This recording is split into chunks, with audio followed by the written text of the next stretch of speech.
용감한 토크쇼 직설 시작합니다. 먼저 주식시장 상황 살펴보겠습니다. 이가람 캐스터가 전해드립니다. 이 시각 시황입니다. 오늘 양지수 혼조세로 출발했습니다. 지수부터 살펴보시죠. 코스피 어제까지 4거래일 연속 최고가 행진을 이어갔습니다. 오늘 하락하면서 출발했는데요. 현재는 상승으로 전환한 모습입니다. 1% 넘게 상승하면서 4,599선에서 움직임 보입니다.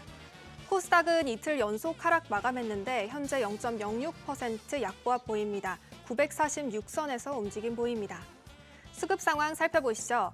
어제 유가증권 시장에서는 외국인이 홀로 1조 2천억 원 넘게 사들였는데요. 현재 외국인은 매도 우위로 전환을 했습니다. 1,600억 원 넘게 팔아내고 있고요. 기관은 6거래일 연속 순매도했는데 현재도 매도하고 있습니다. 2,157억 원 순매도하고 있습니다. 개인만 홀로 3,300억 원 넘게 순매수합니다. 코스닥 수급 상황도 살펴보시죠.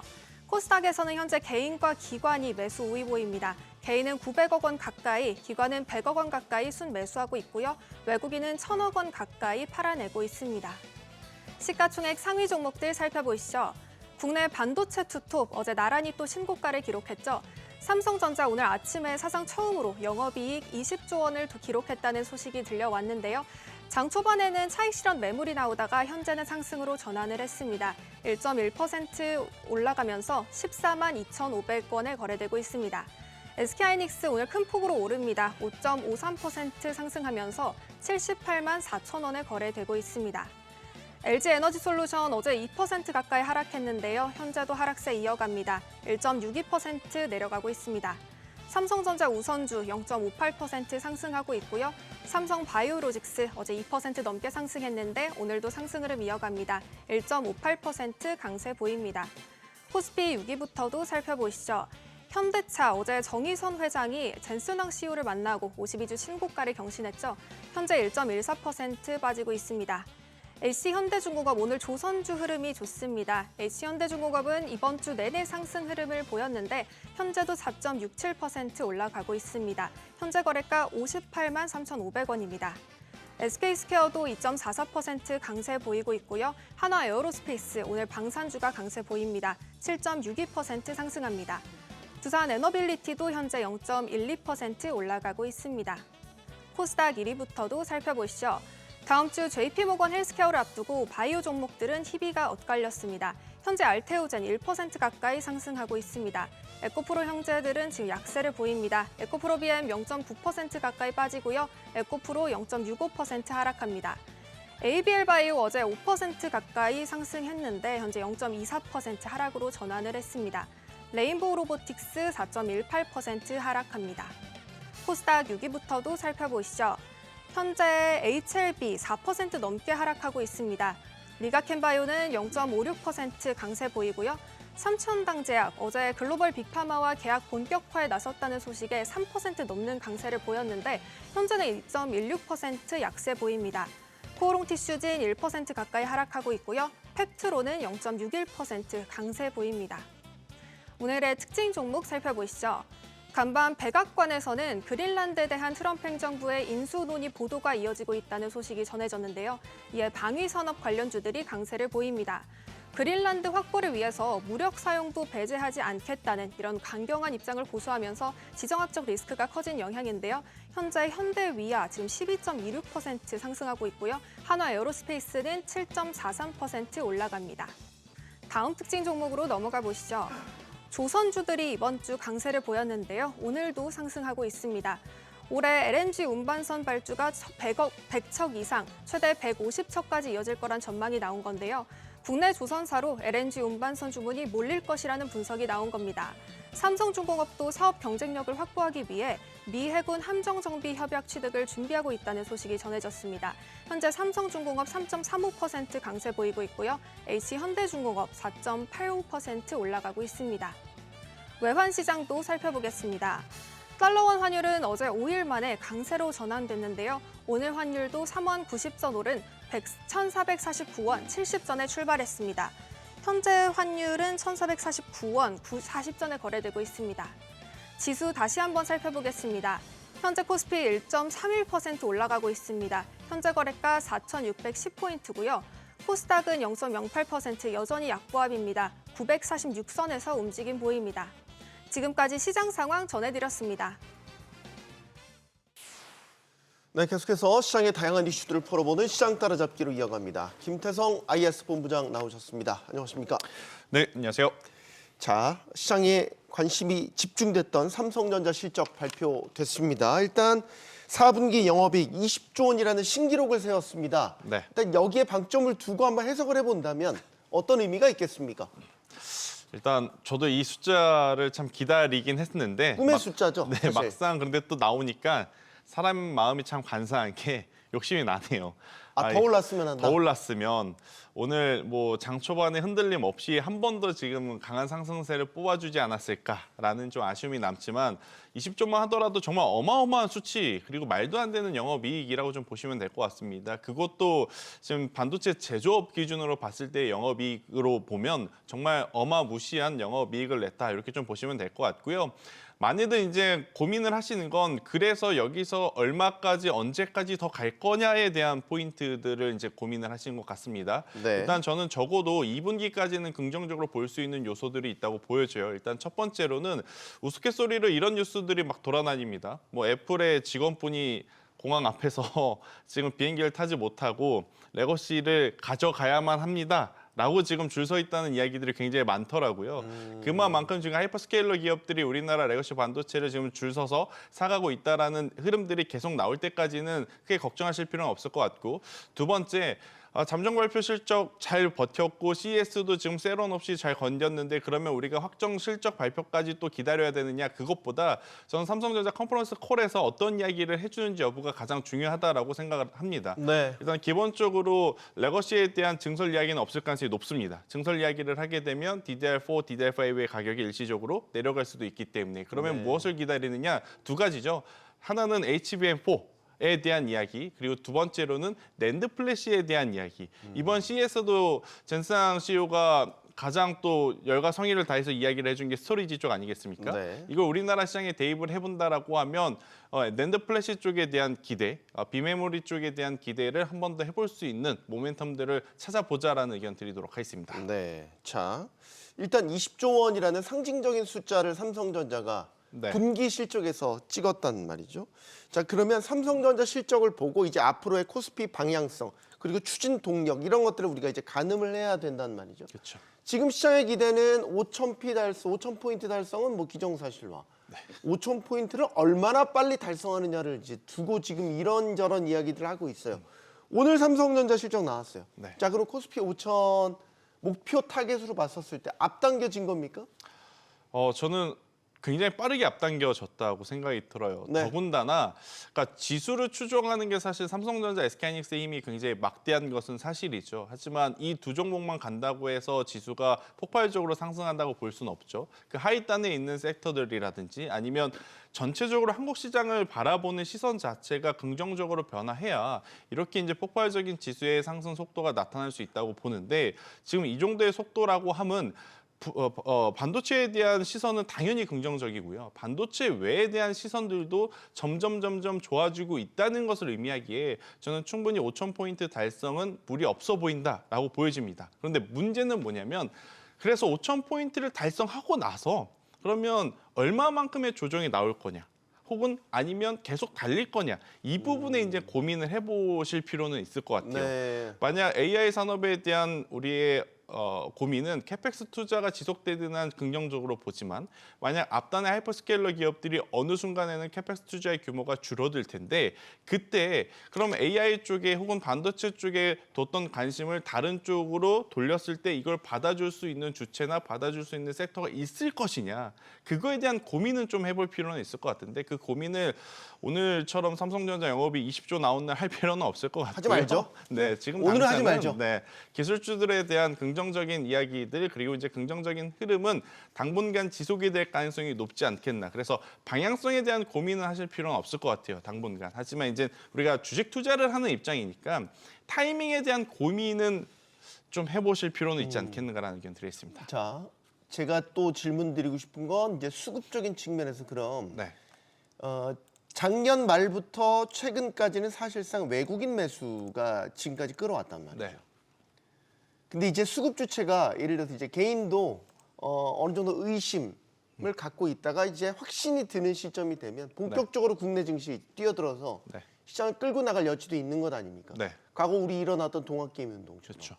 그러니까 이제 개인들이 수급 주체로 나서게 되면 더 탄력을 받게 될 것 같은데 이 부분은 어떻게 보세요? 지금 반도체 IT에 투자라는 개인 투자자분들은 확실하게 명분이 있는 상황에서의 투자이기에 과거의 흐름보다 훨씬 더 좋은 퍼포먼스를 낼 가능성이 높다고 보여집니다. 그러니까 동학개미 운동 기준으로 삼성전자로 이제 실적 숫자로 비교를 해보면 그때보다 매출도 영업이익률도 거의 뭐 70에서 80% 올라와 있는 상황입니다. 그러면 주가도 당연히 그때보다 훨씬 더 올라와야 되는 것은 어찌 보면 당연한 수순인 것 같고요. 네. 그리고 지금 보는 우리의 실적보다 다음 1분기 적어도 2분기까지는 굉장히 또 긍정적으로 보시는 분들이 많기 때문에 추가적으로 상승하는 것에 대해서는 저는 동의한다. 하지만 이제 비율과 매매 전략에 대해서는 천천히 모아가는 전략을 택하시거나 아니면 삼성전자, SK하이닉스가 너무 부담이 된다라고 하면 반도체 소부장주들도 만약 개인 투자자분들이 시장에 들어온다고 하면 오히려 반도체 소부장주들이 다시 한번 또 강하게 시세를 낼 가능성이 높다고 보여지거든요. 네. 그래서 소부장 내에서도 스토리텔링이 여전히 남아있는 쪽을 한번 바라보시는 게 맞지 않겠나라는 의견 드리겠습니다. 삼성전자도 그렇고 하이닉스도 그렇고 이제 오늘 실적 발표하면서 초반에는 좀 보합 하락 네. 왔다 갔다 하더니 지금 이제 상승으로 다 돌아서서 이제 강세 상승 폭도 좀 확대하는 모습입니다. 주가 좀 보여주시고 이제 걱정이 하나 드는 건 단계 너무 많이 올랐다는 거죠. 지금 삼성전자 14만 원 돌파했고 하이닉스 어제 74만 원, 오늘은 77만 원, 오늘 78만 원도 돌파할 기세예요. 지금 이 기세면. 너무 단계에 너무 빨리 올라왔다. 그러면 나중에 조정받을 때도 급격한 조정이 나타날 수 있는데 이게 단계로 보면 고점에 물릴 여지도 이제 있어서 조금 이게 긴 호흡을 갖고 들어가야 될 것 같은데 너무 이제 우리 소위 속된 말로 너무 이제 강세장이니까 너도 나도 다 뛰어들었다가 나중에 지나놓고 보니까 아 너무 높은 가격에 들어갔다 이렇게 후회하시는 분들 많이 있잖아요. 이건 아닙니까? 이건 예외일까요? 아니 참 어렵네요. 일단 네. 불과 작년 이맘때만 하더라도 삼성전자의 주가가 5만 원이었습니다. 그런데 지금 1년 만에 삼성전자는 어느새 14만 원이 되어 있는 상황. 그러니까 앞서 말씀 주신 대로 정말 가파르게 올라온 것은 누구도 부정할 수 없는 상황인 것 같고요. 네. 대신에 작년에 짧게 이제 4분기의 흐름을 여러분들이 좀 기억해 보실 필요는 있을 것 같아요. 작년 11월 달, 12월 달 삼성전자, SK하이닉스의 모멘텀이 크게 바뀌었었나요? 바뀐 건 없었습니다. 지금과 동일했죠. 그런데 그때는 추가적인 상승세가 나오지 않고 삼성전자 기준으로 보면 상단 11만 원, 하단 10만 원 내에서 좀 갇혀서 2달 동안 횡보를 했단 말이에요. 네. 앞으로도 그러니까 모멘텀이 꺾였다 아니면 성장 가능성이 없다 그건 아니지만 기술적으로 박스권의 횡보 장세가 좀 나타날 수는 있어요. 그래서 공격적으로 지금 위치에서 과감하게 지금이니라는 생각에 한 번에 저는 매수를 하시기보단 계속 좀 강조드리고 싶은 건 조정 시에 그리고 그 조정이라는 게 아마 가격 조정은 깊게 나올 가능성이 저는 거의 없다고 보여집니다. 왜냐 지금 만약 매수대기 자금 그러니까 내가 현금을 가지고 있다면 다들 무엇을 사고자 하냐? 조정받을 때 무엇을 가장 먼저 살 거냐? 다른 섹터도 아니라 다들 반도체를 사고 싶어 할 가능성이 높거든요. 그래서 가격적인 조정은 깊게 나올 가능성은 없으나 기간적인 조정은 기술적으로도 나올 가능성이 높으니 저는 그 기간 조정을 좀 염두를 하시면서 천천히 반도체 투톱을 공략을 하신다면 그걸 이용하셔야 되지 않겠는가라는 의견 드리겠습니다. 네. 아까 개인들이 본격적으로 우리 장에 들어오게 되면 이제 반도체도 대형주지만 네. 이 반도체 소부장 쪽에도 이제 많은 관심이 몰릴 것이다. 최근에 이제 소부장주들 흐름을 보면 주가가 좋은 건 좋고 안 좋은 것도 안 좋고 그렇죠. 뭐 확실하게 이렇게 안 좋죠. 약간의 온도차가 느껴진단 네. 말이죠. 대표적으로 이제 한미 반도체는 굉장히 주가가 많이 올랐는데 이스페타시스는 또 아니고. 그렇죠. 그러니까 이것도 잘 골라야 되겠어요, 개인들도. 예를 들어서 HBM 관련주가 있고 아니면 전공정, 후공정이 있고 뭐 이제 다 조금씩 다르지 않습니까? 일단 한미 반도체는 별개로 좀 빼야 될 것 같아요. 장비주임에도 불구하고 별개로 빼야 되는 이유는 지금 결국 마이크론도 삼성전자도 SK하이닉스도 컨퍼런스 콜에서 강조하고 싶은 건 뭐냐? 네. 디램 레거시 잘 팔린다 이것도 중요하지만 네. 앞으로의 신성장 동력 모멘텀인 HBM4에서 우리가 시장 점유율을 이만큼 목표치로 잡고 있습니다라는 이야기를 할 가능성이 높잖아요. 그러면 이 HBM4를 누구보다 높은 수율로 만들어줄 수 있는 TC 본딩 장비를 가지고 있는 기업은 한미반도체. 네. 결국 삼성전자도 한미반도체하고의 어떤 불편한 사이를 이제는 풀어야 될 때가 저는 왔다고 생각이 들어요. 그래서 그 기준으로 보면 장비단에서는 저는 한미반도체를 가장 우선순위에 두고 보시는 게 맞을 것 같고 그럼 왜 다른 장비주들은 너는 그렇게 부정적으로 보느냐? 그러니까 부정적으로 본다기보다는 보수적으로 본다는 표현이 맞을 것 같습니다. 그 이유는 뭐냐면 소재와 부품과 장비 중에 지금 장비는 증설에 대한 이야기가 공격적으로 나와야 하는데 제가 앞서서도 이야기 드렸지만 어느 하나 총대 메고 지금 증설하겠다고 할 가능성이 없어 보입니다. 과거에 한번 공격적으로 증설을 했다가 이미 삼성전자, SK하이닉스는 크게 매를 맞은 적도 있었고요. 네. 그러한 상황이다 보니 만약 소재와 부품과 장비를 보신다면 장비단보다는 소재와 부품 쪽을 보시는 게 저는 좀 더 유리하다고 보여지고 있고 만약 소재 쪽으로 보신다면 제가 앞서서도 스토리지 이야기를 좀 했지 않습니까? 낸드 쪽을. 네. 그래서 그 기준으로 보면 우리나라 소재 부품사 중에 하나 머티리얼즈, 하나 마이크론과 같은 기업들 한번 보시는 것도 지금의 위치에서는 굉장히 긍정적으로 볼 수 있는 요소가 많다. 이게 보여지고 있고요. 그 외의 종목군들 중엔 삼성전자가 간다고 생각을 하시는 분들은 원익그룹사를 보시는 게 맞겠죠. 삼성전자가 가면 항상 원익 IPS라든지 원익 QNC가 같이 움직였기 때문에 이렇게 이제 스토리텔링이 가능한 쪽에 선택과 집중을 하시는 게 지금은 맞다. 그리고 혹은 차트의 기술적인 부분을 보더라도 신고가 가는 기업들보다 전고점이라고 하는 목표가 있는 기업이 훨씬 더 저는 편안하게 투자할 가능성이 높다고 보여집니다. 왜냐? 삼성전자도 신고가. SK하이닉스도 신고가. 그러면 이들을 추종해서 따라가는 반도체 소부장주들도 신고가로 갈 확률이 높은 것 아니야라고 다들 생각을 할 가능성이 높기 때문에 지금 신고가에서 플레이하는 종목도 좋겠지만 전고점이라고 하는 저항 물량이 남아 있어서 이쪽을 넘어가고자 하는 기업들이 오히려 더 어떻게 보면 수급 쏠림 현상이 나타날 때 강력하게 어떻게 보면 상승 돌파 패턴이 나타날 가능성도 우리가 열어두고 보셔야 된다는 의견을 드리도록 하겠습니다. 자, 어제장을 잠깐 짚어보면 네. 사실 어제장의 대형주 중에서 주인공은 현대차였죠. 네. 급등을 했죠. 오늘은 뭐 조정을 받고 있긴 하지만 CS를 계기로 이제 현대차가 다시 주목받는 거는 휴머노이드 로봇 아틀라스도 공개했고 그렇죠. 네, 미래 모빌리티 전략도 꽤 주목을 받았습니다. 이제 이 온기가 계속 갈 건가라는 거죠. 이제 어제 현대차는 35만 원 돌파했었는데 현대차 주가가 굉장히 저평가돼 있고 주가가 오를 여지가 많다라는 건 우리가 누차 얘기를 해왔지만 네. 주가가 잘 못 받쳐줬거든요. 그렇죠. 근데 이제 어제 모습을 보면 이제 드디어 힘을 받나? 이 기대를 다시 한번 걸어보는데 그리고 이제 자율주행이 또 젠슨 황과 최근에 테슬라를 통해서 다시 한번 주목받으면서 현대차의 자율주행에 대해서도 어떻게 보면 같이 어부지리격으로 주목을 받고 있어요. 네.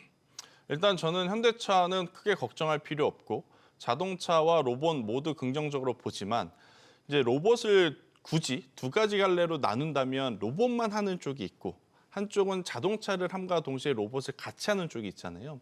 자동차와 함께 로봇을 같이 하는 쪽이 상대적으로 조금은 더 안전하게 투자할 수 있는 포인트들이 많다고 보여집니다. 그 이유는 뭐냐면 어제 CES에서 현대차의 아틀라스가 공개되면서 모든 로봇주들이 같이 움직였다고 보기는 어렵습니다.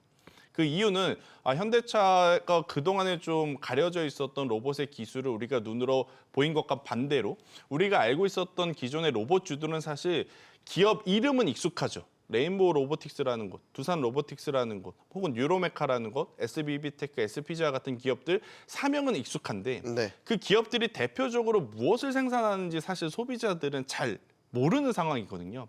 그만큼 아직 어떻게 보면 우리나라 제품이 대중화되기에는 조금 어려운 부분들이 많은 상황이라 이것을 좀 해소시켜준 현대차와 자동차 플러스 로봇주들이 조금은 더 강력하게 상승할 수 있는 원동력이 저는 될 수 있겠다라는 생각이 들어서 이쪽에 대한 관심도를 한번 높여 잡을 필요는 있겠다는 생각이 들고 있고 두 번째로 자율주행 이야기. 사실 우리나라에 와서 같이 치킨도 먹고 맥주도 드셨는데 네. 현대차와 하지 왜 이제 벤츠화 했을까라는 속상함은 남아있지만 네. 크게 걱정할 필요 없습니다. 지금 이 알파마요라는 건 테슬라의 FSD와 명확하게 다른 차이점이 있습니다. 어떤 차이점이냐면 테슬라의 FSD는 테슬라의 차량에만 적용이 되는 기술이고요. 지금 엔비디아의 알파마요는 벤츠가 됐든 폭스바겐이 됐든 GM, 포드, 현대차, 기아가 되었든 범용성을 가지고 현재 기본적으로 생산하는 완성차 브랜드에 충분히 협업이 가능한 플랫폼이기 때문에 벤츠와 했기에 뭐 현대차, 기아하고 연결고리는 그럼 약해지는 것 아니야? 이렇게 해석할 필요가 없다라는 거죠. 그렇기 때문에 이 뉴스에 너무 민감하게 반응하실 필요는 없이 저는 로봇도 괜찮고 자율주행 쪽도 지금 순서대로 잘 진행이 되고 있다. 그리고 자율주행은 사실 우리나라뿐만 아니라 전 세계적으로 규제의 완화가 더 우선시되는 상황이지 않습니까? 네. 그래서 일단은 기술적으로는 크게 문제 없을 가능성이 높다는 의견 드리겠습니다. 알겠습니다. 자, 로봇주 마지막으로 하나만 더 네. 여쭤보고 싶은 건 로봇주도 CS를 통해 사실 많은 관심을 받을 줄 알았는데 네. 다 옮겨 퍼지는 않은 것 같아요. 초반에 말씀 그렇게 해주셨잖아요. 그럼 이제 올해 로봇주의 흐름이 중요하게 보는 거는 AI에 대한 파생 영역으로서 이제 피지컬 AI가 이제 등장을 했고 피지컬 AI의 핵심이 로봇이다라는 건 그렇죠. 우리가 이제 네. 이 흐름 스토리텔링은 다 알고 있잖아요. 네. 그럼 이제 국내 로봇주의 이 온기가 다 퍼질 거냐? 여기에 대해서 아직 반신반의란 말이죠. 일단 온기는 퍼진 지가 좀 먼저죠. 우리가 좀 먼저 했죠. 네, 우리 먼저. 2024년 그렇죠. 이럴 때. 네. 뭐 2024년. 두산 로보틱스 뭐 상장하고 이러면서 뜨거웠지만 사실 작년은 좀 미지근했죠. 그렇죠. 일단 여러분들이 한 가지 그냥 객관적으로 한번 보실 건 향후의 미래 성장성 그것보다 지금 당장 우리가 흔히 알고 있는 다수의 로봇주들의 시가총액이 그들이 지금 우리에게 보여주는 재무제표, 분기 실적 대비해서 합당한가 아닌가를 한번 생각해 보실 필요는 있을 것 같아요. 다수의 종목군들이 사실은 실적은 너무 미비하고 아직도 마이너스임에도 불구하고 시가총액이 엄청나게 올라온 기업들이 너무 많다라는 부담감이 있거든요. 그러다 보니까 제가 계속 강조드리는 건 자동차를 하면서 로봇 쪽을 하는 기업들은 이미 자동차 쪽에서 나오는 매출이 있기 때문에 밸류에 대한 부담이 있다 없다 할 수가 안 해도 괜찮은 상황이지만 네. 로봇 쪽만 하는 쪽은 우리에게 이제는 기술력에 대한 어떤 미래 지향적인 성장성이라기보단 지금 그들의 시가총액에 어울리는 실적, 그러니까 성과를 좀 보여줘야 된다라는 압박감이 남아 있는 것 같아요. 그래서 뭐 부정적으로 보실 필요는 없겠지만 저는 성과를 보시면서 로봇 쪽은 한번 보시는 게 좋을 것 같고 로봇 쪽에서 가장 그러면 두드러지게 빠르게 속도가 나올 쪽은 결국에는 산업용 쪽. 특히나 액추에이터 같은 경우에는 국산화한 기업들 위주로 보자라고 해서 SPG라든지 아니면 하이젠 RNA 이쪽에 대한 관심도는 높여볼 필요는 있겠다는 의견 드리겠습니다. 네, 우리가 이제 너무 이제 요즘에 그 CS 또 뭐 여러 젠슨왕 같은 유명인들의 어떤 그 기조 발표 이런 것들을 통해서 너무 기술주, AI 이런 첨단 산업에 이제 메모리 돼 있지만 사실 이제 국내 증시에서 황제주로 등극한 삼양식품, 식품주가 요즘에 좀 부진해요. 네. 이건 좀 원인 분석을 해봐야 될 것 같아요. 크게 악재가 있어 보이는데 이런 거는 오히려 뭐 예를 들어서 경기도 계속 좋고 K푸드도 잘 나가고 좋은 소식은 계속 있는데 주가는 이제 조금 뭐 시들해졌다고 해야 될까요? 아무래도 이 음식료 업종은 테크주들과는 약간의 그 결이 좀 다르지 않습니까? 네. 그런데 삼양식품은 그동안에 2025년 동안 기존의 우리나라 음식료 업종들이 갖고 있었던 한계를 돌파하면서 해외 매출이라고 하는 것을 보여주면서 성장주로 좀 분류가 되며 같이 올라왔는데 아무래도 이제 반도체 IT에 어떤 강한 매수세가 좀 붙다 보니 이쪽에 대한 실망 매물이 아니라 일정 부분 차익 매도 물량이 나오는 구간인 것 같아요. 그래서 가지고 계신 분들 같은 경우에는 조금은 불편하시겠지만 두 가지만 체크를 하시면 될 것 같습니다. 네. 일단 첫 번째로는 지난 4분기에 이제 판매 가격을 인상을 했죠, 북미 시장에. 그래서 이 부분이 다가오는 1분기 실적에 얼마만큼 투영되는지 여부를 보는 게 첫 번째일 것 같고 두 번째로는 공장 가동률입니다. 공장 가동률이 지금은 떨어지지 않고 있지만 만약에 이제 이게 유행 혹은 트렌드를 타서 추후에 판매량이 약간은 줄어든다면 공장 가동률도 줄어들 가능성이 높거든요. 그래서 이 두 가지는 보시면서 비중 조절을 하시는 게 맞지 않겠는가라는 의견 드려보도록 하겠습니다. 제2의 불닭볶음면이 나와야 돼요. 빨리 나와야 되는 게 좋죠. 알겠습니다. 여기서 마무리하겠습니다. IS의 김태선 본부장과 함께했습니다. 고맙습니다.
이재명 대통령이 중국 국빈 방문 일정을 마치고 귀국했습니다. 한중 정상은 지난해 경주에 이어서 2달 만에 다시 만났습니다.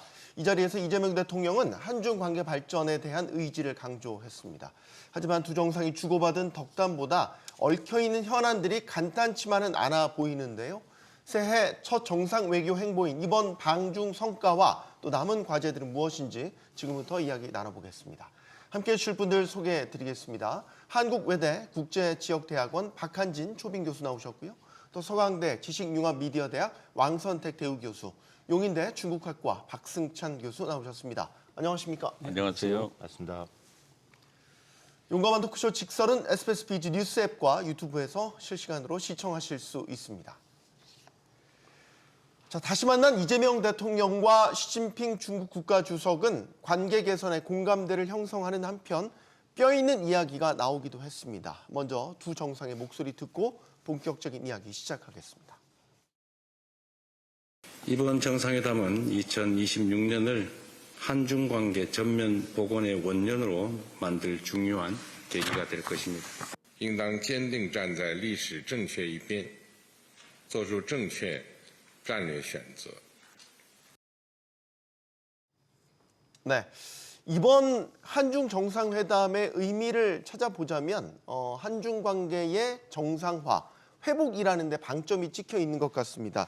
어떻게들 보셨는지 먼저 좀 의견을 한 말씀씩 좀 듣도록 하겠습니다. 교수님께 먼저 여쭙겠습니다. 예, 지난 10월이죠. 작년 10월에 그 경주에서 이제 양국 정상이 만났지 않습니까? 네. 제가 생각할 때는 그 당시가 한중 그 관계의 회복이라면 이번 정상회담은 본 궤도에 올랐다고 보이고요. 네. 우리가 그 하나의 맥락을 기승전결로 보면 이번에 이제 승 단계로 이제 생각이 됩니다. 세 가지 축에서 그렇습니다. 첫 번째는 아주 오랫동안 끊어졌던 정상회담이 이번에 재개가 됐다. 정상회담의 정상화. 두 번째는 정부 간의 그 정례적인 접촉 기제가 회복이 됐다. 거의 9년 만이죠. 세 번째는 기업 간의 MOU가 지금 9건에 달할 정도로 실질적인 교류 협력이 확대가 되었다 하는 측면입니다. 그래서 과거에도 한중 관계가 회복이 됐다, 냉각이 됐다 하는 경우가 있었지만 네. 이번 같은 경우는 종합적으로 완화가 됐기 때문에 상당 기간 앞으로 지속이 될 수 있을 것으로 기대합니다. 네. 기승전결 중에 이제 승에 들어섰다. 승으로 생각이 됩니다. 상당히 또 의미를 긍정적으로 평가를 해주셨네요, 박 교수님.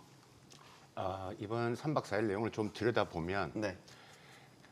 과거, 현재, 미래의 한중 관계의 방향성 이런 부분들 잘 어우러진 하나의 스토리텔링 같은데 사실 저는 이번 한중 정상회담을 보면서 일단은 뭐 앞에서 말씀하셨다시피 한중 관계 회복 그다음에 이제 복원할 수 있는 정말 터닝 포인트가 됐다는 것은 말할 것도 없습니다. 네.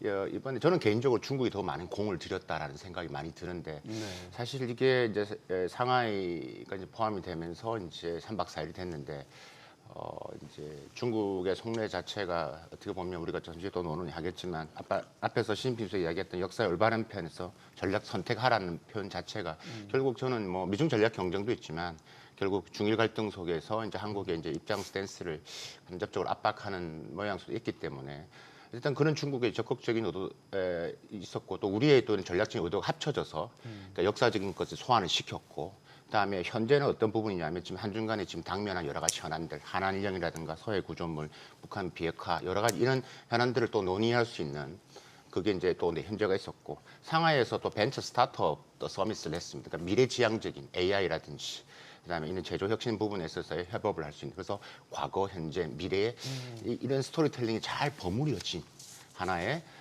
정상회담이 아니었나라고 저는 이제 보고 있습니다. 네. 역시 굉장히 좋은 평가. 과거, 현재, 미래가 어우러진 하나의 스토리텔링처럼 정상회담. 그리고 꽤 긴 일정인데 3박 4일 일정이었죠.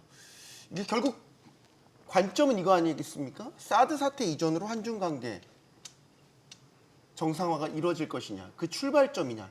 이번 정상회담 많이 그런 식으로 의미 부여를 하더라고요. 네, 그렇습니다. 그렇게 의미 부여를 하는 것이 맞다고 생각합니다. 저도 전반적으로 긍정적으로 평가를 하고 있는데요. 네. 저는 지난 11월 1일 경주 에이펙 계기로 한 한중 정상회담과 이번 정상회담을 세트로 묶어서 좀 평가를 하고 싶습니다. 그때 약간 시간이 좀 짧기도 했습니다.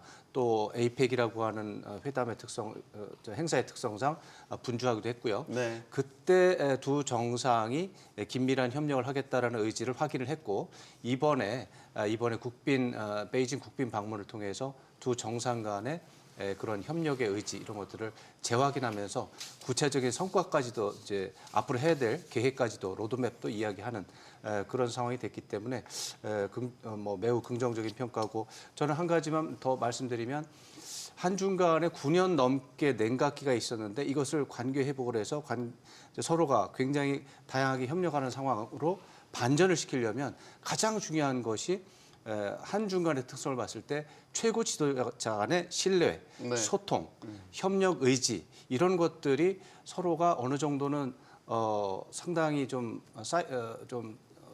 확신을 가져야 되는데 이번에 두 정상이 확신을 가졌다라는 여러 가지 징후가 있었다. 네. 그런 차원에서 저는 굉장히 높이 평가를 하고요. 두 정상 간의 이 두터운 신뢰관계와 소통, 관행 그리고 협력에 대한 의지 이런 것들이 장관급 전략 소통으로 이어지고 제도화되는 과정이죠. 네. 그다음에 조금 아까 박한진 교수님께서 말씀하신 것처럼 기업 간의 소통이 이루어지면서 앞으로 많은 사업 기회로 확장이 될 것이다라는 기대감을 충분히 가져도 된다. 이렇게 말씀드릴 수 있겠습니다. 아까 박 교수님께서 이제 기승전결 중에 승에 들어선 것 같다라는 평가를 해주셨는데 시주석이 이런 얘기를 했잖아요. 석자 흐름은 한 번에 녹지 않는다. 네. 이게 이제 다시 정상화로 가기 위한 시간이 꽤 걸릴 거다라는 걸 뭐 이제 암시한다 이런 해석들이 있더라고요. 예, 저 발언이 석자 얼음이라는 것이 이게 과연 무슨 의미인가 해서 어제 하루 동안에 우리 국내에서 굉장히 의견이 많았는데요. 네. 제가 생각할 때는 이게 시간적인 의미에서 보면은 빨리 안 하네 할 수도 있지만 방향성 측면에서 보면 상당히 긍정적인 메시지라고 이제 보이고요. 이번에 특히 이제 한한령 관련해서 이제 이 얘기가 더 주목을 받는데 사실은 우리가 듣고 싶었던 거는 한한령 해제한다 하는 얘기였거든요. 네. 근데 그런 말이 없었기 때문에 다양한 해석이 나온 것이지만 사실 중국의 특수성을 하나 또 살펴볼 필요가 있습니다. 네. 이게 한한령이라는 것이 어떤 법이나 행정명령 가지고 했던 것이 아니고 네. 허가를 지연을 한다든지 아니면은 뭐 제도적으로 이렇게 조금 걸림돌을 만든다든지 해서 이런 거로 가지고 진행이 안 되게 만들어 버린 거거든요. 네. 그러니까 만약에 지금 해제한다는 용어를 써버리면 중국이 스스로 자기 모순에 빠지게 됩니다. 그렇죠. 그래서 그 표현 대신에 문화 교류 협력을 단계적으로 확대해 나간다 하는 이 표현으로 달리 표현한 것이고 그렇다 그러면은 앞으로 단기간 내에 그 큰 성과가 오지는 않겠지만은 이제 공연이라든지 또 게임이라든지 문화 행사라든지 이제 이런 부분에 있어서 점진적으로 지방을 중심으로 해서 확대가 될 가능성은 상당히 예상이 되고요. 우리 기업들 입장에서는 아마 이 시기는 지난 한 5, 6년 정도 동안에 한중 관계가 별로 활발하지 않았지 않습니까? 네. 그 사이에 시장이 많이 바뀌었거든요. 그러니까 지금 시장에 맞는 한류 콘텐츠 진출 모델을 재정비해야 된다 하는 이제 이런 과제를 안고 있습니다. 네. 네, 박 교수님. 그 석자 많은 분들이 석자 얼음은 한번 녹지 않는다 할 때 석자라는 부분이 어느 정도인지 잘 모르실 것 같은데 이게 한 1m 되는 얼음이라는 겁니다. 석자가 1m 예, 정도. 1m 약 1m 정도 됩니다. 꽤 크네요. 예. 얼음 지금 꽤 예. 크네요. 이게 지금 말한 이게 중국에서 많이 쓰고 있는 이제 전통적인 고문적인 표현인데 양국 관계 안 좋을 때는 그러니까 표현을 많이 씁니다. 이 네. 비유를 많이 합니다. 그런데 이게 이제 한일령 해제에서 나왔던 부분들인데 아까 앞에서 말씀하셨다시피 뭐 당연한 게 예측을 했던 것들이죠. 아니 뭐 한일령이라는 말을 쓰지도 않았는데 해제라는 말이 당연히 나올 리가 없는 부분들이고 일단 이런 부분에서 저는 이번에 이런 말을 했다는 자체가 점진적인 단계 기자회견 간담회에서 대통령께서도 이런 말씀하셨지 않습니까? 좀 변화가 있을 것이다.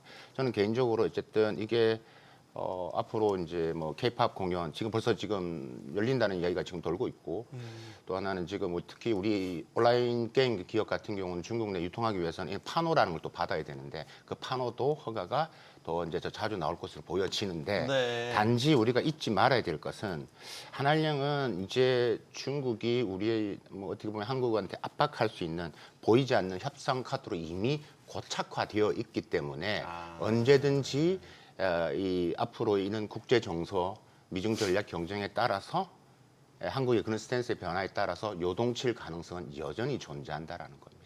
근데 그거는 있기 때문에 그 상황이 점진적으로 단계적으로 변하고 그런 변화의 구도 속에서 또 뭐 다시 또 튀어나올 수 있는 것도 우리는 배제할 수 없다라는 것도 우리는 정확하게 또 인식할 필요는 있다. 네.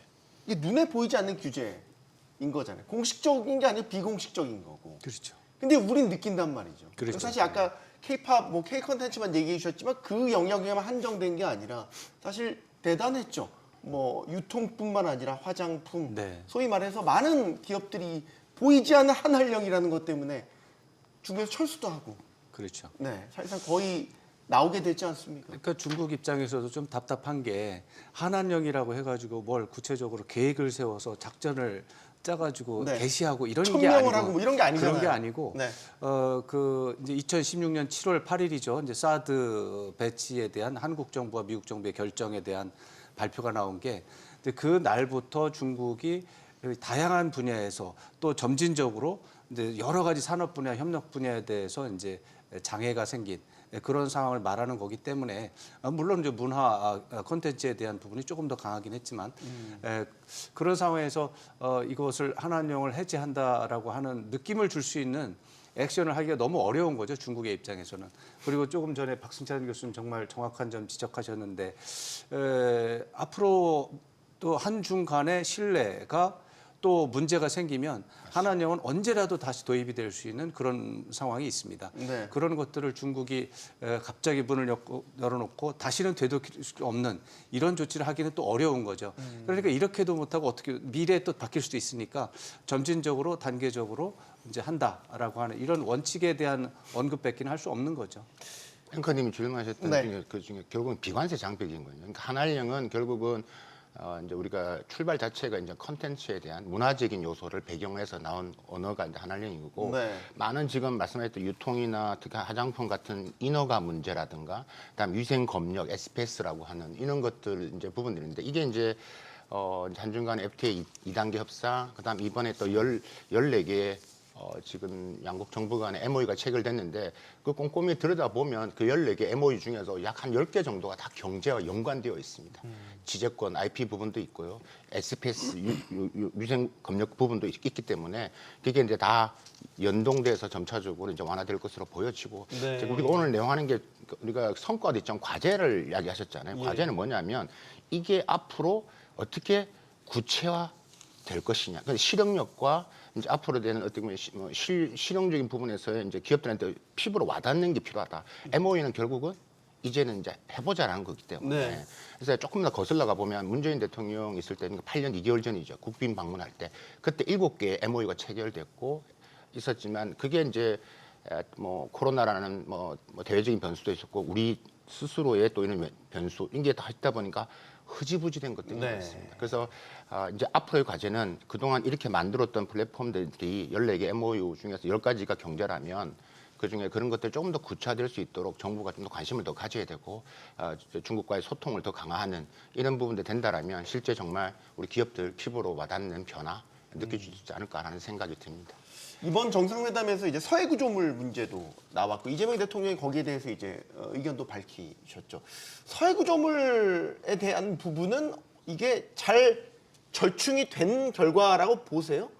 그 구조물이 철수하게 될 것이라고 이제 이재명 대통령이 예. 네, 언급도 하셨거든요. 예. 그 이번 정상회담이 과거 정상회담하고 결정적으로 다른 부분이 그겁니다. 서로 민감하게 생각하는 의제를 정상 레벨에서 얘기를 했다는 것입니다. 그게 바로 이 우리 서해에서 생기는 이제 지금 구조물 문제하고 오선의 중국 어선의 불법 조업 문제 네. 이제 이런 것들이 있는데 이게 테이블에 올라왔다는 거는 그 자체가 상당히 의미가 깊다고 생각이 듭니다. 종래 같으면은 중국이 그 얘기 자체를 아예 언급하기를 꺼려했을 텐데 네. 그리고 우리 측에서 제안을 한 것으로 알려지고 있지만 중간선을 걷자. 그래서 그거를 가지고 관리선으로 삼자 하는 이제 공동 수영 내 가운데 중간선을 긋자는 그런 거 제안은 상당히 양쪽 모두가 받아들일 수 있는 합리적인 부분이라고 생각이 듭니다. 아마 한중 관계는 같은 용어를 쓰더라도 서로 생각이 다른 것들이 상당히 많아요. 공급망도 그럴 거고요. 많은 문제가 그런 부분들이 있기 때문에 그렇다 그러면은 양쪽이 다 무난하게 받아들일 수 있는 중간 단계의 해결 방안을 모색해 가는 것은 상당히 바람직한 모습이다 이런 생각이 됩니다. 저 입장에서 이제 그 중국이 민감하게 생각할 수도 있는 부분이 핵 추진 잠수함이었죠. 트럼프 대통령이 어쨌든 건조에 대한 승인을 했고 지금 관련 절차들이 진행되고 있는 과정에 이제 중국을 방문해서 한중 정상회담을 했단 말입니다. 중국 측이 이게 언급을 이걸 안 한 거죠. 핵 추진 잠수함에 대해서. 지금 황 교수님, 네. 한중 정상회담의 특성으로 봤을 때 분명히 협의를 했을 것이라고 저는 확신을 합니다. 근데 대외컴을 네, 그 부분에 있어서는 아마 안한 거라고 안 봐야 한 되나요? 거라고 보지만 이미 지난 경주 에이펙 정상회담에서 굉장히 민감한 주제였고 그 사이에 한중 간에 또 다양한 채널을 통해서 분명히 얘기를 했던 것이라고 저 위성락 안보실장 또 설명한 바 있고 네. 이번 정상회담에서도 저는 언급을 했을 것이라고 확신을 하고요. 중국을 설득하는 설득할 뉘앙스. 필요는 없습니다. 그건 우리나라 주권에 관한 문제고 우리가 중국을 설득할 이유는 없습니다. 다만 중국이 의심하고 있고 걱정하는 부분이 있기 때문에 설명을 통해서 그런 어떤 걱정 이런 것을 해소하는 것은 좋은 커뮤니케이션에 해당하는 겁니다. 네. 그런 차원에서의 협의가 있었을 것이다. 그리고 이것은 과거 사드 때문에 이제 걱정을 많이 하는데 그렇죠. 이게 또 사드와- 제2의 사드처럼. 제2의 사드 이런 걱정을 많이 하는데 본질적으로 다른 문제입니다. 이게 사드라고 하는 것은 본질적으로 중국이 위협으로 느낄 만한 요소가 있었습니다. 거기다가 플러스 그 당시에 외교적인 소통이 전혀 안 됐습니다. 완전히 불통이 됐었습니다. 네. 그런 것 때문에 중국이 본질적으로 문제도 있는데 소통도 안 되니까 과잉 반응한 측면이 있는 거죠. 이번 핵 잠수함 문제는 본질적으로 중국이 위협으로 느끼지 않을 수도 있는 부분이 있습니다. 위협으로 느낄 수도 있지만 위협으로 느끼지 않을 수도 있고요. 또 하나는 소통이 지금 되고 있다는 겁니다. 그렇기 때문에 이런 점에서 사드와 이게 비교해서 할 수도 있지만 그거보다는 훨씬 더 사안이 뭐 다른 사안이다 이렇게 이해를 할 필요가 있습니다. 저도 왕 교수님하고 같은 맥락인데요. 그 사드 때하고는 본질적으로 다릅니다. 사드는 중국이 인식하기로는 자기들의 전략 자산을 직접 겨냥한 것이라고 네. 봤지만 이번 저 핵 잠수함 연료 문제는 한국이 처음부터 분명하게 밝혔습니다마는 이것은 북한에 대한 대비다고 얘기를 했고 이것이 중국의 전략 자산을 겨냥한 게 결코 아닌 중국 포함해서 주변국에 대한 그게 아니라고 이제 얘기를 했기 때문에 중국이 이 얘기에 대해서 핵 잠수함권에 대해서 말을 안 한 게 아니고 직접적으로 민감하게 바로 반응하지 않았다고 이제 생각이 들고요. 다만 앞으로의 과제는 우리가 중국과의 저 정례적인 접촉을 통해 가지고 이제 이런 문제에 대해서 중국이 확신을 계속 어떻게 하면 유지시킬 수 있는가 하는 그게 중요한 과제가 될 것 같습니다. 그 앞에서 나온 두 가지 부분에서 간단한 제 의견을 좀 드려보겠습니다. 첫 번째가 아까 말씀하셨던 지금 서해 구조물 부분에서 조금 더 보완을 좀 드리고자 합니다. 네. 이건 확실히 좀 다른 문제입니다. 왜냐하면 확실히 이거는 내용이 나왔다라고 대통령께서 말씀을 하셨는데 지금 구조물이 지금 현재까지 3개가 보여집니다. 그러니까 양어장이라고 이야기하는 선린 1호가 있고 선린 2호가 있습니다. 그물망처럼 생긴 거죠. 그 양어장이라는 거고요. 근데 그다음에 우리가 관심 있는 그 그물망보다 그 근처에 있는 하나의 어떤 그 구조물이 있습니다. 그 넓은 거기 헬리콥터도 앉을 수 있는 저기 보시고 나오네요. 네네네. 네. 그러니까 저게 뭐냐라는 것들이죠. 그래서 저게 이제 결국은 여러 가지로 활용될 수 있고 이게 연결고리에서 정보를 켤 수 있고 하는 이슈가 되기 때문에 저것을 옮기겠다라고 어느 정도 소통이 됐다라는 거고 그 변화를 지금 이제 이번에 대통령께서 기자간담회 이야기를 했던 거고 저 구조물을 이제 옮기게 되면 지금 국내에서 이야기하는 이슈가 조금은 가라앉을 거다라는 생각이 듭니다. 문제는 지금 이번에 끝나고 나서 아까 그 수역 구역 지금 공동 수역을 이야기했는데 매우 심플하게 이제 중간선을 꽂자라고 했는데 올해 지금 뭐 한중간 해역 관련된 차관급 회의를 한다라고 했기 때문에 정확하게 그 위에 논의가 될 거고 일단은 저 구조물을 옮겨낸 것에 대해서는 대통령께서 직접 말씀하셨기 때문에 네. 저건 분명히 변화가 있을 거다라고 이제 저는 말씀을 드릴 수 있을 것 같고 두 번째 지금 이야기하는 지금 핵 추진 잠수함 부분에서는 저도 사드랑 전혀 다르다라는 말씀을 드리고 싶고 왜냐 그러면 여러분 좀 거슬러 가 두 달 전에 우리 지금 경주 에이펙 한중 정상회담에서 그때 대통령께서 말씀을 하셨어요, 그죠? 네, 그렇죠. 그러니까 그때 사실 좀 많은 논의가 됐는데, 그러니까 중국도 이제 이미 알고 있고 이 부분에 대해서 그런데 이제 이 부분에 대해서 사실 내용에서 이번 정상회담 내용에서는 언급을 했는데 어느 정도 소통의 부분에 있어서는 어느 정도 합의점에 도달은 힘들었던 것 같다. 그래서 이게 지금 이슈가 되지는 않은 것 같고 논의는 됐다.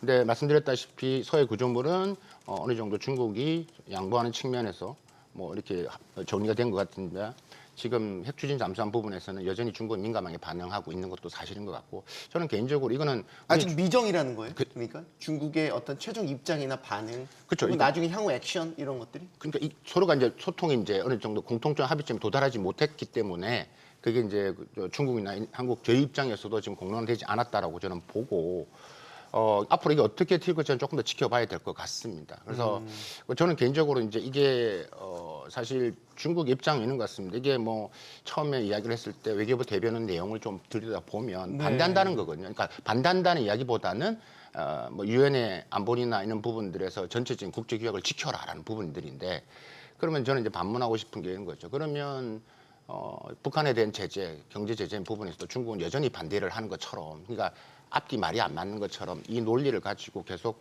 우리는 중국 이미 알고 있기 때문에 이 논리를 계속 한중간의 부분에서 이슈화시키고 핵추진 잠수함에 대한 이야기를 하는 게 맞고 이번에는 뭐 최종적으로 어느 정도 공감대는 이루지 못했던 아젠다이긴 하지만 앞으로의 이 부분에서는 좀 더 우리가 좀 관심을 가지고 지켜봐야 될 것 같고 정부에서도 더 소통을 강화할 것으로 보여집니다.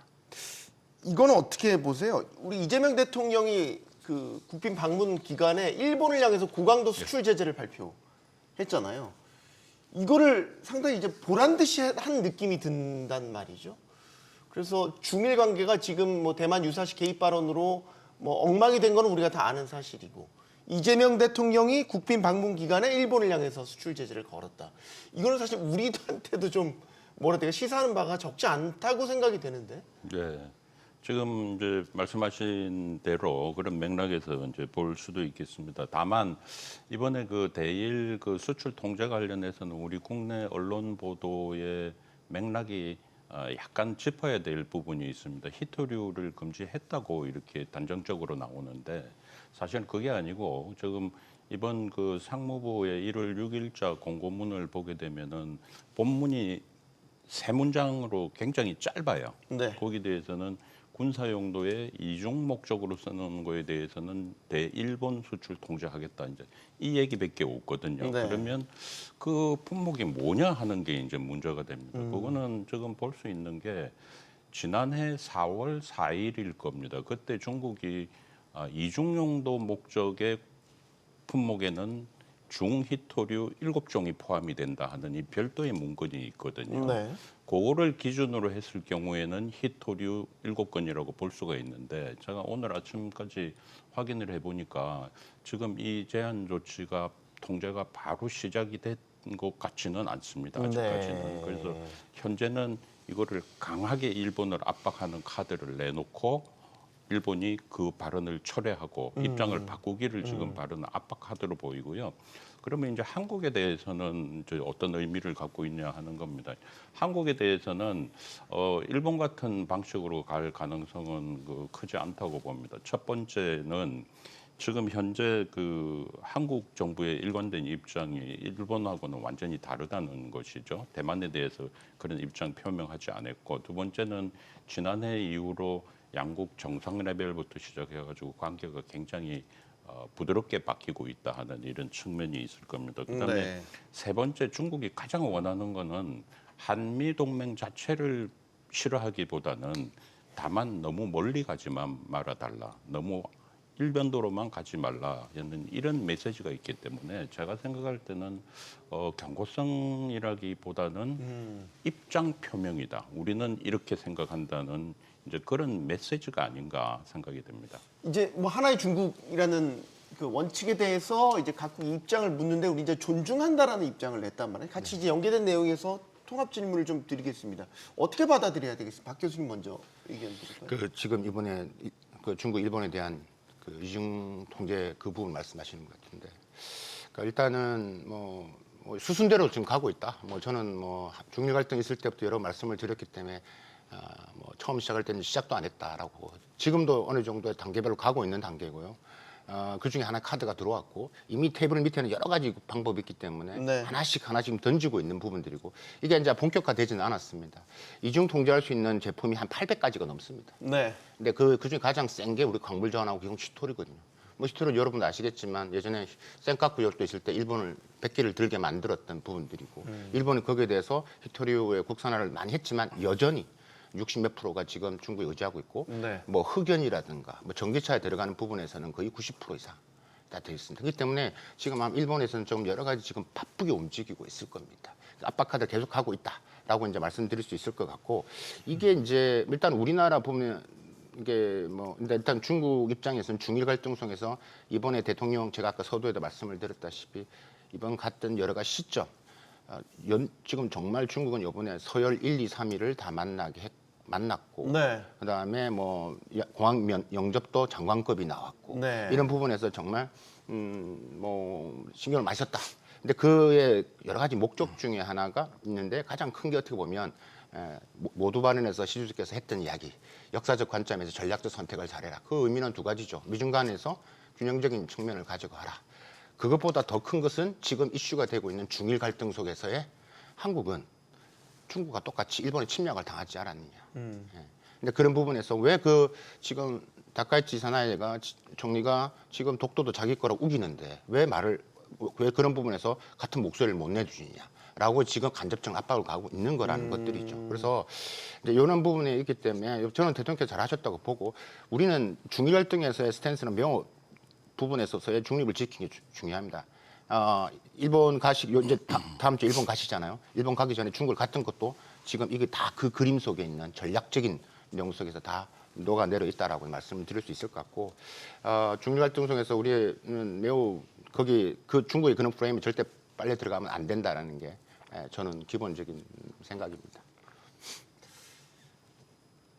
이게 약간 잘못하면 외통수에 몰릴 수도 있겠다라는 생각이 드는 상황이겠네요. 이제 이걸 어떻게 이제 실용주의적으로 이재명 대통령이 풀어 나가는 일을 좀 봐야 될 것 같은데, 하나의 중국에 대한 원칙, 그리고 실질적으로 이거에 대해서 뭐 도발적 발언이나 행동을 했었을 때 아까 일본에 보여준 수출 제재처럼 강경한 입장, 이런 것들 우리 다 보고 있잖아요. 지금 이제 너무 어렵게 생각을 할 필요가 없다고 보는 게, 그래요? 어떤 나라의 외교 행동은 공세적이냐 수세적이냐를 구분을 해야 됩니다. 중국이 봤을 때 일본에 하고 있는 행동은 지금 공세가 아닙니다. 수세입니다. 다카이치 일본 총리가 그동안 중일 관계에서 오랫동안 지켜온 원칙 중에 하나의 중국 원칙을 어기고, 네. 그것을 어길 수 있고 앞으로는 지키지 않겠다라는 이 뉘앙스가 담긴 말을 했기 때문에, 그것에 대한 반발로서 중국이 할 수 있는, 우리가 볼 땐 과격하죠. 그러나 중국이 봤을 때는 굉장히 민감하기 때문에 하는 것이고, 그것을 다른 한국을 끼워 넣어서 같이 뭐 갈라치게 활용한다. 이것은 굉장히 좀 많이 나간 생각입니다. 중국 입장에서 봤을 때 제가 너무 걱정이 앞섰나요? 뭐 지금 뭐 전반적인 논조가 그런 거니까요. 저는 네. 그런 부분에 대해서 과도한 게 있다고 말씀드리는 거고요.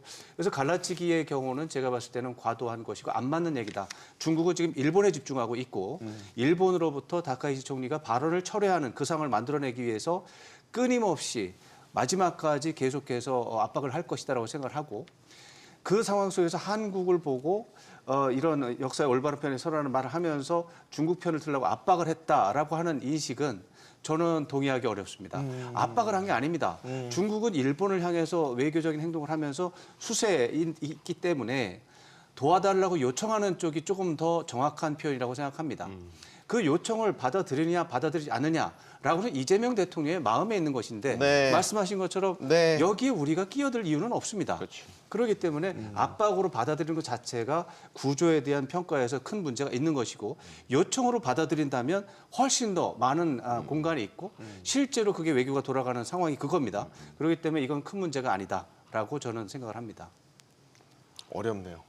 그 프레임엔 빠져들면 안 된다는 예, 프레임에 결국은 빠지면 안 되는 그게 거죠. 뭐 말하고 싶은 의도는 그런 거였고요. 좀 더 심플하게 말씀드리면 그 하나의 중국을 지지한 거는 중국과 수교할 때 기본 원칙입니다. 그건 미국도 그렇게 했고 네. 미국도 하나의 중국을 원칙 지지한 일본도 수교할 때 그래서 했습니다. 문제는 대만 유사시 자유대 개입이라는 거죠. 이건 좀 그러니까 하나의 중국의 원칙에 동의했는데 대만 유사시 자유대 개입을 왜 하느냐. 그러니까 이게 지금 이슈가 되는 거기 때문에 그걸 좀 분리해서 보면 좀 더 클리어하게 이해가 되실 것 같습니다. 알겠습니다.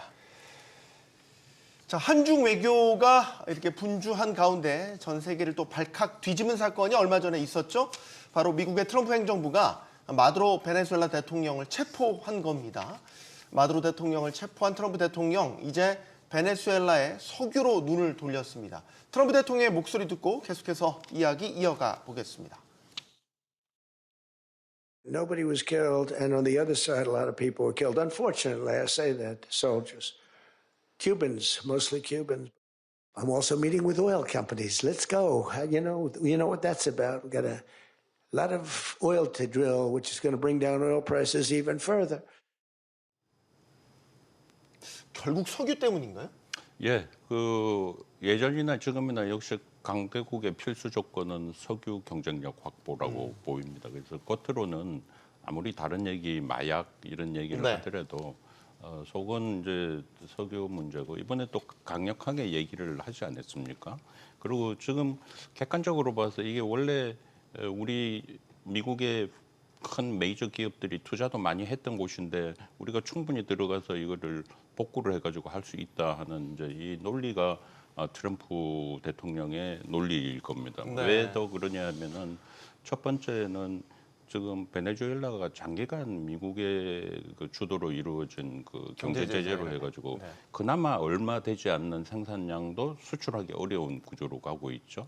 또 두 번째 같은 경우에는 정치가 경제를 억압하는 바람에 이 국영 석유 회사가 경영이 장기간에 걸쳐서 붕괴가 돼버린 네. 측면이 있을 겁니다. 그다음에 세 번째 같은 경우는 자연스러운 기결입니다만은 투자도 안 됐죠. 또 보수 유지도 안 됐죠. 그러니까 다 망가졌다는 것이죠. 그래서 이제 이 부분에 이제 들어가겠다. 때문에 미국의 석유를 가져오겠다 하는 부분이죠. 다만 트럼프 대통령은 지금 메이저들 강하게 압박하고 있는 것으로 알고 있습니다만은 실제 메이저들이 움직이기에는 여러 가지 그 검토 조건이 많이 따를 것으로 생각합니다.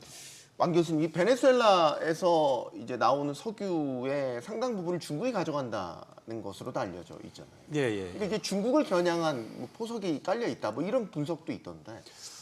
예, 그것도 당연히 여러 가지 중에 들어 있을 것 같습니다. 이번에 미국이 베네수엘라 마두로 대통령을 뭐 이제 끌고 간 거죠, 납치를 해간 거죠. 네. 근데 이것은 뭐 국제법적으로 완전히 이제 불법적인 요소인데 지금 석유가 이제 가장 중요한 이유라고 볼 수도 있지만 그거 외에도 형식적으로 내건 것은 마약 문제가 또 있습니다. 사실 마약 밀방과 관련해서 베네수엘라가 여러 가지 고리에 들어있는 것은 사실이니까 그것에 대한 문제도 있을 거고요. 저는 또 다른 부분이 서반구라고 하는 지역, 서반구 지역에 대한 패권을 확인하고 싶다. 특히 명시적으로 미국 또는 트럼프 대통령에 반발하는 마두로 대통령을 내버려 둘 수 없다. 라고 하는 이런 부분이 이번 작전을 결정하는데 굉장히 중요한 요소가 됐다. 이렇게 생각을 합니다. 네. 근데 그 중에서 말씀하신 것처럼 중국의 영향도 그 중에 부분적으로는 들어가 있는데 그게 모든 이유는 아닐 것이다라고 저는 생각하는 것이죠. 근데 이제 마두로 대통령 이제 압송해 오고 나서 미 백악관이 공개한 사진 하나가 또 많은 해석을 낳고 있습니다. 파포 사진입니다. 저희도 아마 준비가 됐을 텐데 이 트럼프 대통령의 인상 쓰면서 걸어 들어가는 이 장면이 이제 김해공항 이 배경이고 이 김해공항은 이제 에이펙 마지막 날 미 중 간의 정상회담이 또 열렸던 장소여서 이게 그럼 왜 이 마두로 대통령을 체포하고 나서 이 사진을 백악관이 왜 공개했냐, 중국을 향한 무슨 경고를 날린 거냐. 파포의 뜻도 참 그렇잖아요. 저 이제 저희가 방송이어서 이 뜻을 다 온전히 풀이 못 해드리지만 속어죠. 속된 말로 까불면 다친다. 박 교수님 어떻게 보십니까? 그렇죠. 이게 참 일단은 지금 베네수엘라 사태 부분에서 미국 내부에서도 야권에서도 이건 깡패 작전이다 이런 표현을 나오거든요. 네. 제가 한 말이 아니기 때문에 보면서 허탈했습니다. 야 이게 국제법 위반이라 이게 이런 식으로 야 되는구나. 역시 힘의 국제 정치학에서 이야기하는 게 진짜 이런 되는구나 하는 것들을 저 나름 충격을 받았는데 이번에 지금 보면서 아까 말씀을 여러 하셨지만 그냥 심플하게 정리하면 그냥 미국 입장에 1타 4피를 했다. 그러니까 뭐 석유죠. 석유 아까 잠시 조금만 보완을 드리면 여러분 베네수엘라가요 사우디아라비아보다 훨씬 더 많은 산을 합니다. 많은 분이 잘 모르시는데 세계 1등입니다. 가지고 있죠. 예, 근데 이제 그렇죠. 정유 그걸 시설이 해야 되죠. 국유화되면서 망가졌죠. 그러니까 산업 부분이기 때문에 그런 부분에서 그게 또 중간 선거와 연결되기 때문에 본인도 이야기했다시피 중간 선거 부분에서 안 되면 동력이 떨어질 것 같고 두 번째가 중국. 그래서 지금 이제 파포 말씀하시는 건데 이게 저는 중국을 견제했다라는 부분에서의 뭐 100% 동의를 하고요. 사실 중국도 지금 속내가 지금 매우 복잡할 것 같습니다. 그래서 지금 중국이 지금 빌려준 나라, 돈을 빌려준 나라 순위에서 보면 베네수엘라가 한 4위 정도 합니다. 1위가 지금 미국이겠지만 많은 돈을 지금 들고 물론 석유를 가져오고 그러면 석유를 가져오는데 갑자기 이 석유를 미국이 다 가져가요. 그럼 중국은 받을 수 있느냐?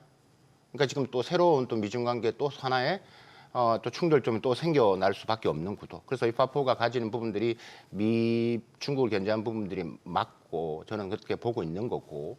근데 이게 왜 이 사진이 왜 이 김해 국제공항 이 사진은 저것은 더 좀 뭐 이런 부분에서 좀 우리가 좀 더 고민할 필요가 있다라는 말씀을 드리고 싶고 네. 세 번째가 아까 말한 마약 부분 저도 있다 봅니다. 세 번째, 네 번째가 이제 결국 반미국가 하나씩 하겠다라는 부분들이기 때문에 그런 측면에서 이게 이제 베네수엘라 이슈가 이거로 끝나는 게 아니라 지금 뭐 그린란드도 나오고 파나마도 나오고 지금 계속 나오고 그런 거거든요. 네. 그러니까 이런 부분에서 지금 정말 글로벌 지정학이 지금 더 커져가는 상태에서 이제 우리가 어떻게 이제 이런 뭐 전략적 유연성, 그다음 전략적 자율성을 할 수 있는 부분에서 좀 더 이제 깊고 이제 좀 고민이 더 깊어질 수밖에 없다라고 생각이 듭니다. 네.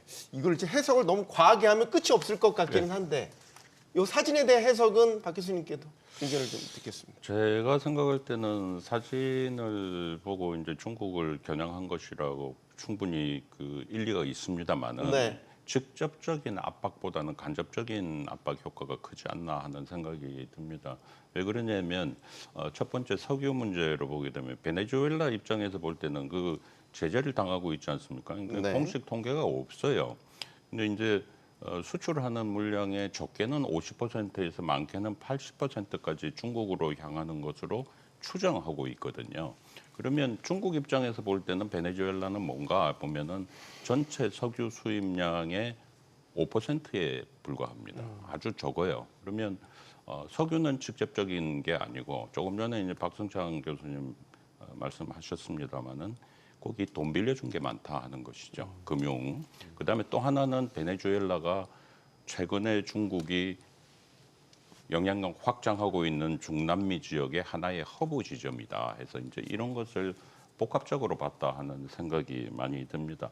저는 더 중요한 것이 트럼프 개인의 이제 퍼스널리티 개성이 아닌가 하는 생각이 됩니다. 네. 상당히 직설적이고 상대를 압박하는 그런 대화 또 과장된 표현 이제 이런 것들이 강하기 때문에 하나의 시그널이 아닌가 하는 생각이 들고요. 그린란드 같은 경우는 지금 당장 뭐 EU에서 그 순회들이 모여가지고 반발 움직임을 보이듯이 이게 쉽지가 않을 겁니다. 그래서 아마 제가 생각할 때는 중국을 겨냥했다고 볼 수는 있지만 간접적이고 복합적인 부분이 있을 거다 이렇게 보입니다. 트럼프 대통령, 예, 저도 그 사진에 김해공항 나온 부분에 대해서 생각을 좀 해봤는데 네. 저것을 기한하는 이제 참모가 있을 거 아니겠습니까? 그렇죠. 그 참모부는 아마도 중국을 겨냥하는 생각이 있었을 거라고 저는 생각합니다. 네. 그러나 받아들이는 청중의 입장에서 제가 봤을 때는 만약에 그랬다면 그 참모는 능력 있는 참모는 아니다라고 생각을 합니다. 왜 그러냐면 김해공항에서 미중 정상회담을 이제 경주 에이펙 계기로 했잖아요. 네. 그 정상회담은 미국 쪽에서는 비굴한 수세였습니다. 수세. 말하자면 진 겁니다. 시진핑 주석과의 몇 개월 동안에 걸친 그런 이제 삿바 싸움을 하다가 결국엔 휴전을 할 수밖에 없는 패권을 가진 나라가 휴전하는 그건 패배한 겁니다. 네. 그러니까 김해공항의 굴욕이었던 것이죠. 그 사진을 저기다 붙인다? 저로서는 그렇게 안 하겠습니다.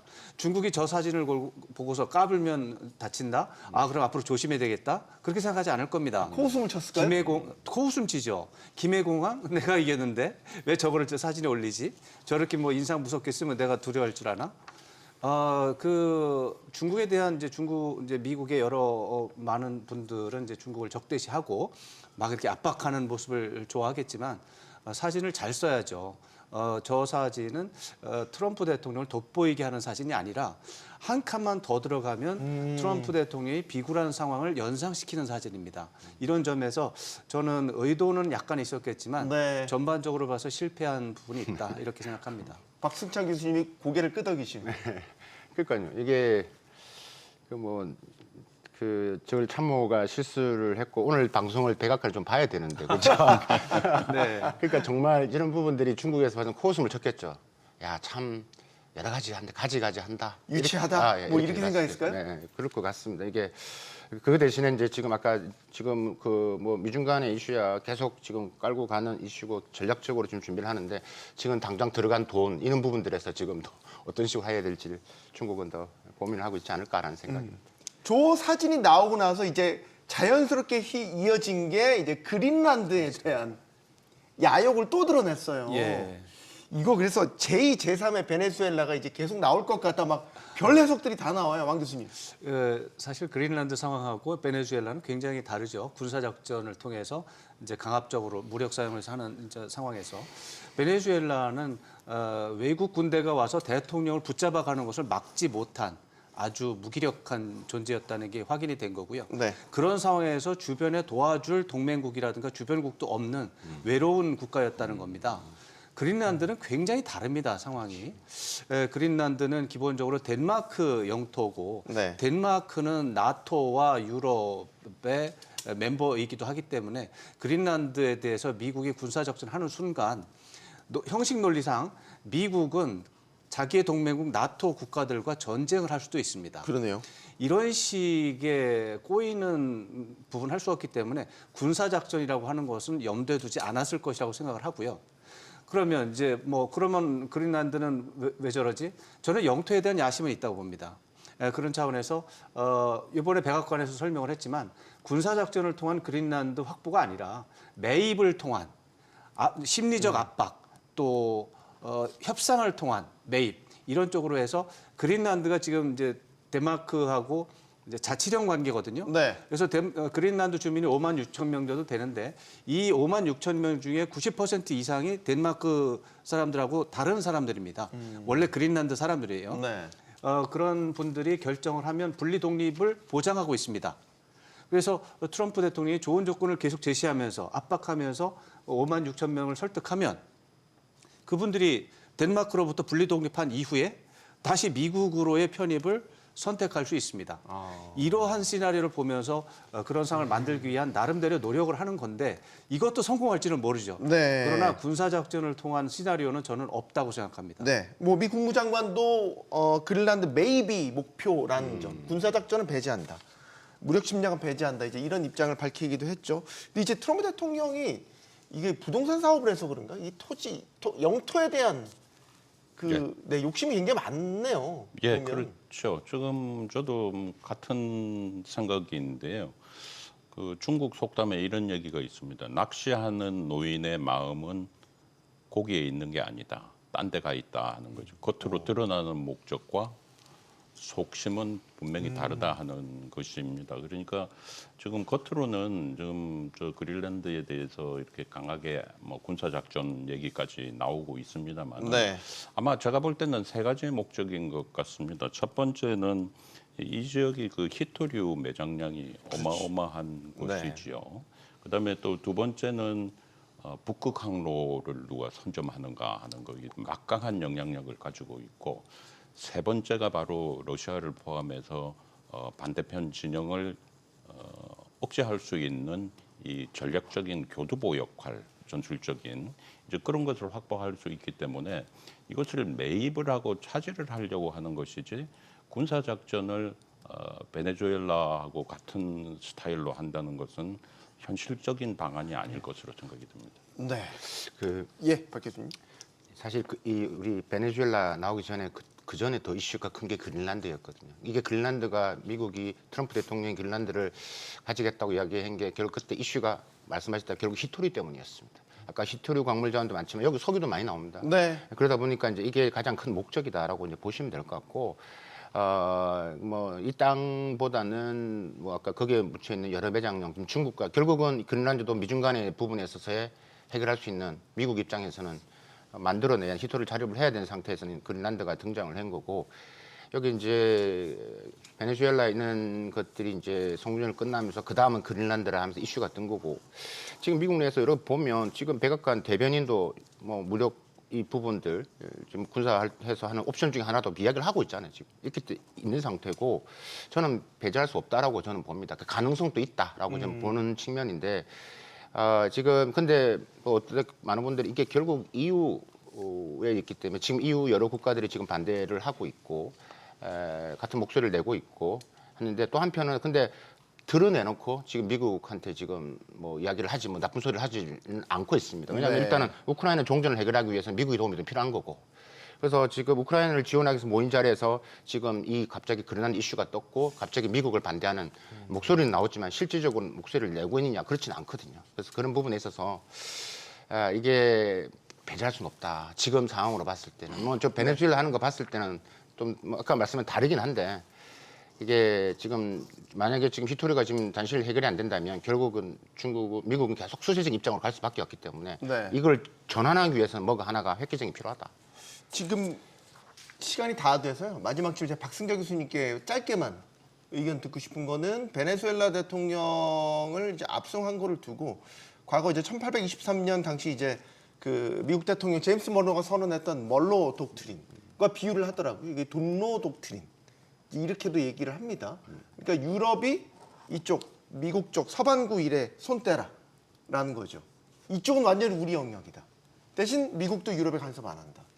이걸 이렇게 해석을 해보면 중국이 지금 대만과의 문제에 있어서 오히려 이거는 반길 수 있는 전략적 변화다. 맞습니다. 이런 네. 해석이 있던데. 그렇죠. 그도 제가 다른 방송에서 그 해석을 저도 이야기를 했던 것 같은데 네. 사실 베네수엘라를 공습을 했을 때 중국 입장에서 매우 복잡한 심리였지만 한편으로는 확실한 명분이 생긴 거죠. 예. 이게 그 베네수엘라 하고 나서 트럼프 대통령이 1시간 동안 이야기하는데 민주주의라는 단어가 하나도 등장을 하지 않습니다. 네. 주권이 중요하지 않고 국제법 위반할 수 있는데 그러면 똑같은 논리로서 그러면 이제 중국이 대만을 무력 침공해서 명분이 생겼다라는 것은 이미 다 지금 중국 내에서 막 돌아다닙니다. 네. 그렇기 때문에 충분히 명분이 좋고 이미 그런 이야기가 뭐 중국 내부뿐만 아니라 여러 군데에서 지금 흘러나오고 있기 때문에 이 수가 이게 좋은 수냐 어떻게 보면 중국한테 더 내가 경제적으로 지금 베네수엘라 부분에서 내가 좀 손실을 보지만 그보다 더 큰 공산당의 지상 과제를 할 수 있는 타이완 부분에 있어서의 하나의 더 명분이 더 생겼다는 측면에서 뭐 중국 입장에서는 결국 나쁘지 않은 롱텀으로 봤을 때는 그렇다라고 네. 저는 말씀드릴 수 있겠습니다. 알겠습니다. 한중 관계가 회복과 정상화를 선언했지만 이 석자 얼음이 한 번에 녹지 않는다는 시진핑 주석의 말처럼 꽤나 긴 시간이 걸릴지도 모르겠습니다. 그리고 그 긴 시간이 꽤 녹록지 않을 수도 있습니다. 수많은 협력과 경쟁, 뭐 갈등과 대립이 뒤섞이겠죠. 그러나 어떤 상황에서도 우리의 선택 기준은 국익이라는 거. 어찌 보면 이 당연한 기준이 되돌아보면 훼손됐었을 때가 꽤 많았지 않습니까? 토론 마치겠습니다. 여기는 모든 경제가 보이는 SBS 비즈입니다. 시청해주신 여러분 고맙습니다.